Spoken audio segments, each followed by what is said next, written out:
How are you? Bagaimana kabarnya hari ini?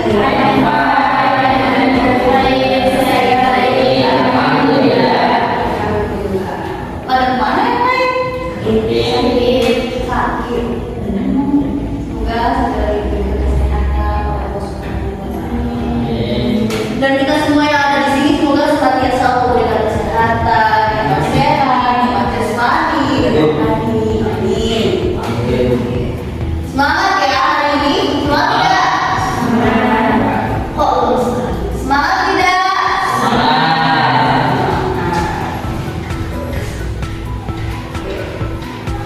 Sebelumnya kita berdoa dulu sebelum mulai belajar.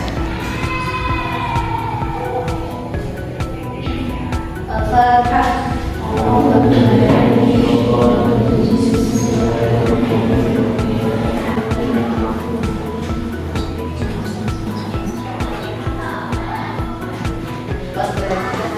Bismillahirrahmanirrahim.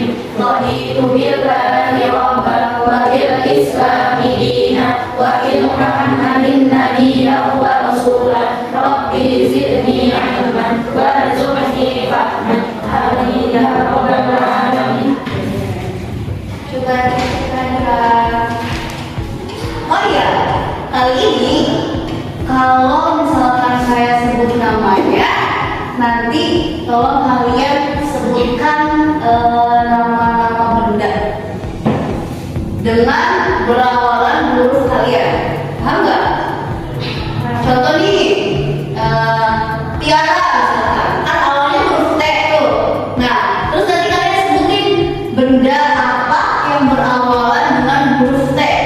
Bisa ya? Oke. Alika Alianda.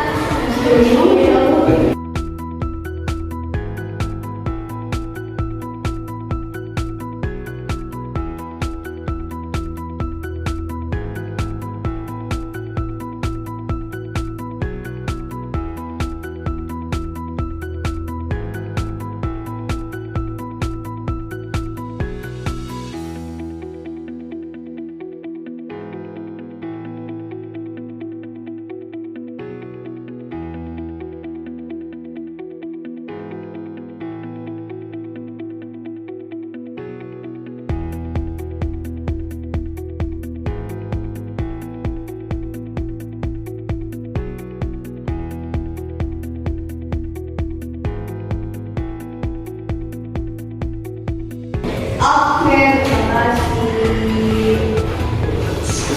Oh ya, ingat nggak kemarin kita belajar tentang apa di buku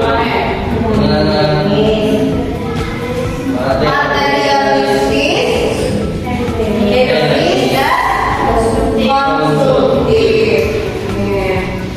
Ya, itu materi kita pada minggu kemarin.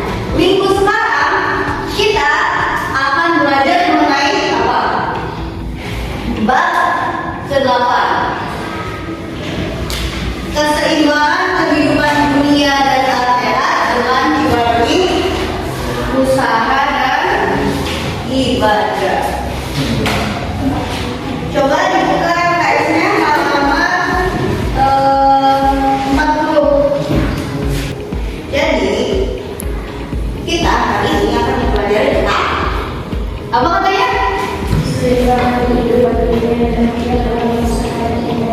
Keseimbangan dunia dan akhirat dengan dibagi usaha dan ibadah.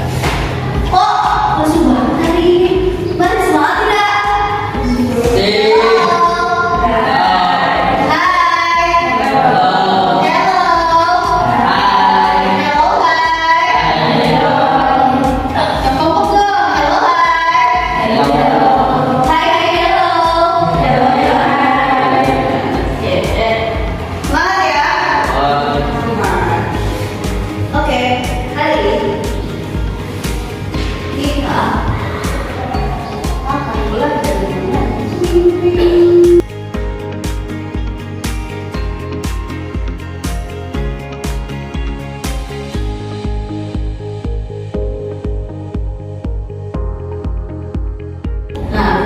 Keseimbangan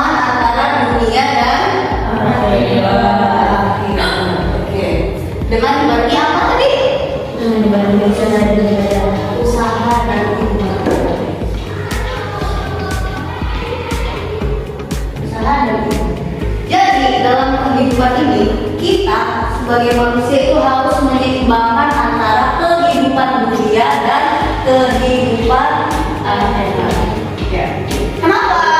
Kenapa kita harus menyeimbangi antara kehidupan dunia dan kehidupan akhirat? Kehidupan dunia memang adalah kehidupan yang sementara, dan kehidupan yang kekal selama-lamanya itu kehidupan di mana?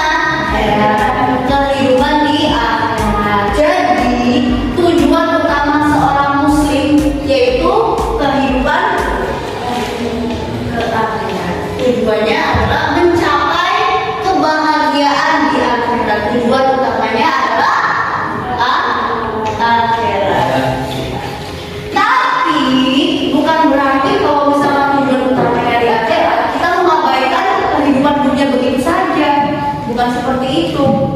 Ya, kayak misal, udah, aku mah gak mau kerja, aku mau ibadah aja selama-lamanya sampai malaikat Israel jemput.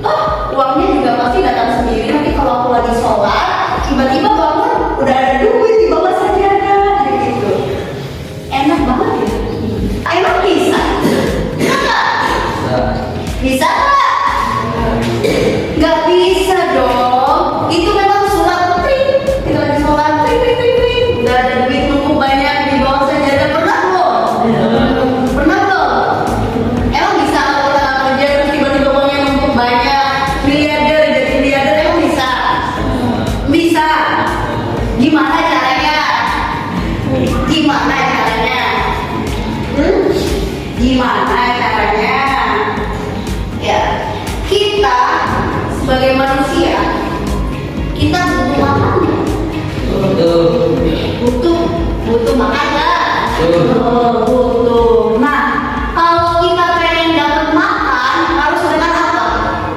Kita pengen beli makan nih, harus pakai apa? Harus pakai uang dong. Nah, untuk mendapatkan uang kita harus apa?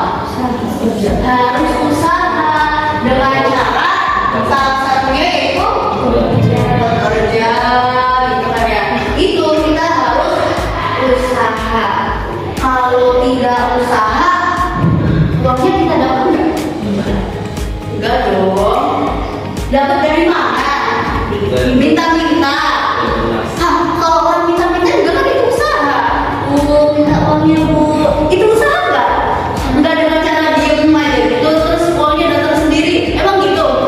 Emang gitu kan? Enggak usaha juga. Kalaupun diem aja usaha. Kita usaha juga dong, duduk nungguin uang datang. Itu kan usaha juga sama, ya kan? Kalau tidak usaha itu contohnya bagaimana? Kita diem aja di rumah rebahan, scroll TikTok, gitu kan ya? Terus tiba-tiba kita mengharapkan uangnya datang sendiri. Emang bisa? Nggak bisa dong. Kita kan butuh uang buat makan misalnya. Nah, kalau kita nggak makan, kalau kita nggak dapat uang, kita bisa makan nggak? Tidak. Kita bisa makan nggak? Bisa. Caranya minta-minta lagi. Minta-minta lagi. Minta juga kan butuh usaha sama aja. Nah, kalau kita nggak dapat makan, kita kan sakit misalnya. Kita bisa nggak tuh melaksanakan ibadah dengan baik, melaksanakan ibadah dengan penuh khusyuan kalau dalam keadaan kelaparan, dalam keadaan kita sakit, bisa nggak? Bisa nggak jadi? Nggak bisa.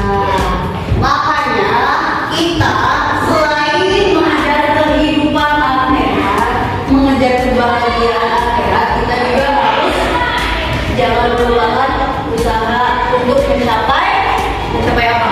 Kesejahteraan di dunia. Karena di dunia juga sebelum kita ke akhirat kan kita tinggalnya di dunia dulu. Apakah langsung ke akhirat? Enggak kan? Kita harus lewat di dunia dulu kan? Nah, di dunia ini kita butuh yang namanya apa? Butuh yang namanya kebahagiaan di dunia juga butuh. Butuh nggak? Apa? Udah si Sarah aja nggak apa-apa tuh nanti juga mati. Emang iya mau kayak gitu? Mau?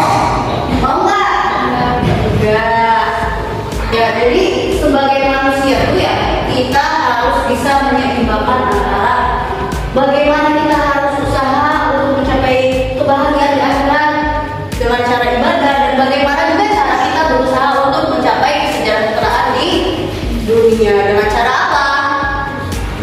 Ya usaha, ya jangan diem aja. Udah saya mah diem aja di rumah, begini dan dipanggil malaikat Israel aja, gitu, tiduran aja semua. Emang mau kayak gitu? Mau?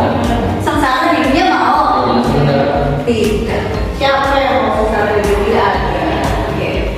Allah Subhanahu Wa Taala berfirman dalam surat Al-Qasas ayat 77 yang berbunyi, wabtaghi fima ataakallahu ad-darul akhirata wa la tansa nasibaka minad dunya. Artinya, ada yang bisa bacakan? Dan carilah pada apa yang telah dianugerahkan Allah kepadamu kebahagiaan di akhirat, dan janganlah kamu melupakan kebahagiaanmu dari kenikmatan duniawi. Quran. Jadi kita kenapa harus bisa menyeimbangkan antara ibadah dan usaha? Karena di dunia kita butuh kesejahteraan dan di akhirat juga kita butuh kebahagiaan. Gitu. Jadi harus dibarengi dengan usaha. Jangan semuanya selama hidup udah pengen ibadah aja. Aku nggak butuh makan, aku nggak butuh minum, aku nggak butuh orang lain. Hah, emang bisa? Nggak bisa. Gimana caranya? Hidupnya di kuburan. Udah dari awal lahir udahlah aku mau tinggal di kuburan aja tuh, nanti ujung-ujungnya juga mati gitu. Emang mau kayak gitu? Mau? Enggak loh, siapa yang mau? Kita coba ambil kisah Rasulullah SAW. Beliau selain beribadah di biar Rasulullah itu selain ibadah, beliau juga berusaha bekerja, berusaha membahagiakan keluarganya, menghidupi keluarganya. Jadi tidak hanya hidupnya tidak hanya melulu di masjid aja, ya pokoknya beribadahnya itu tidak. Rasulullah itu menyeimbangkan ke semuanya.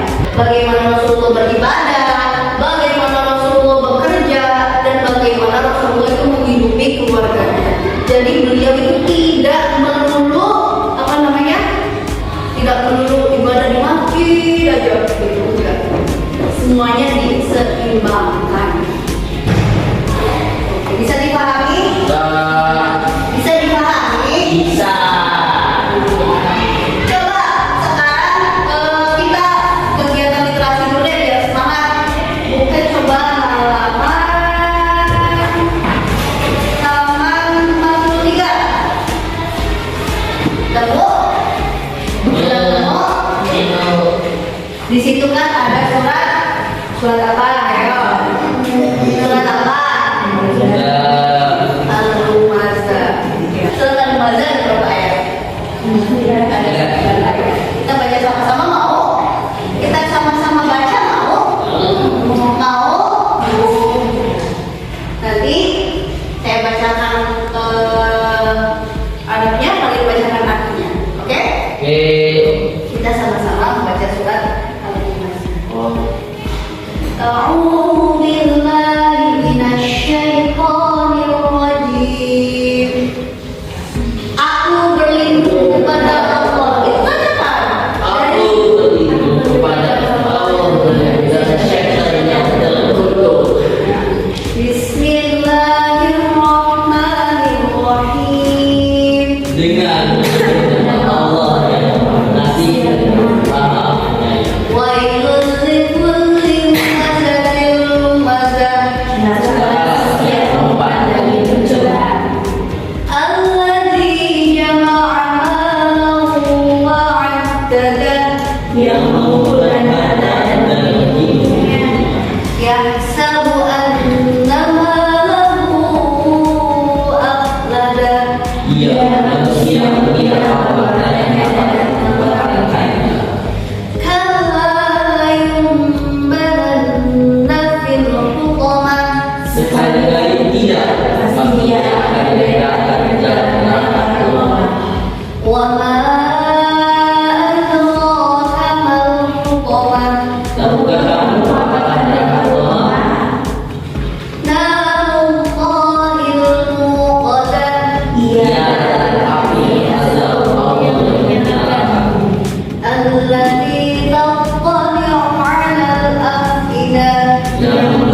Boleh dong. Oh iya jelas. Boleh dong. Coba siapkan pena dan bukunya.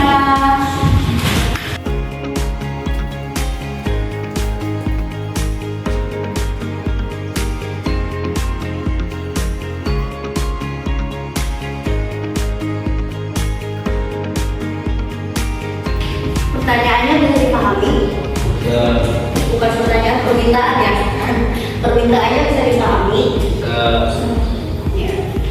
Jadi buatkan satu contoh sikapnya bagaimana sih yang menunjukkan keseimbangan antara dunia dan akhirat dalam kehidupan sehari-hari, itu sikap seperti apa?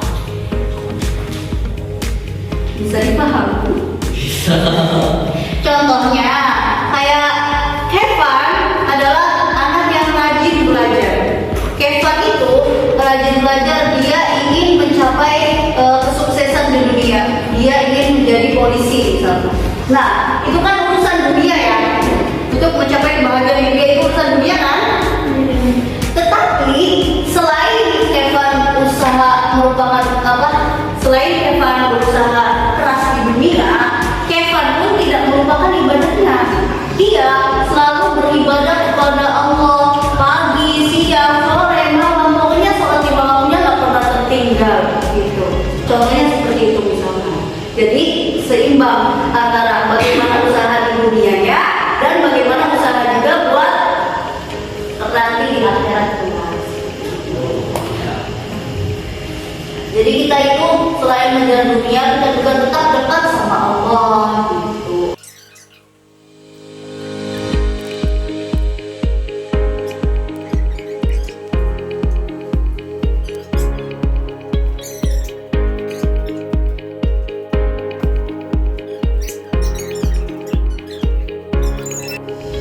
Ya. Oke, kalau sudah silakan ditutup bukunya.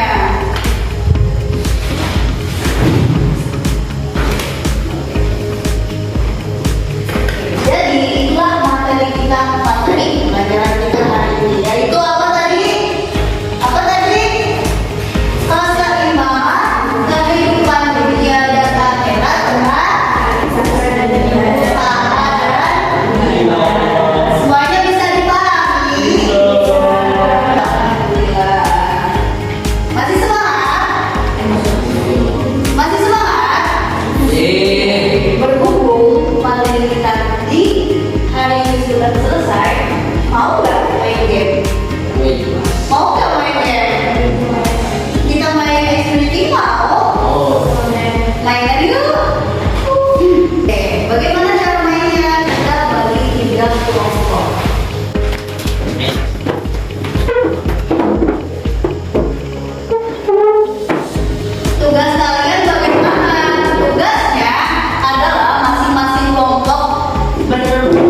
Jangan lupa semangat.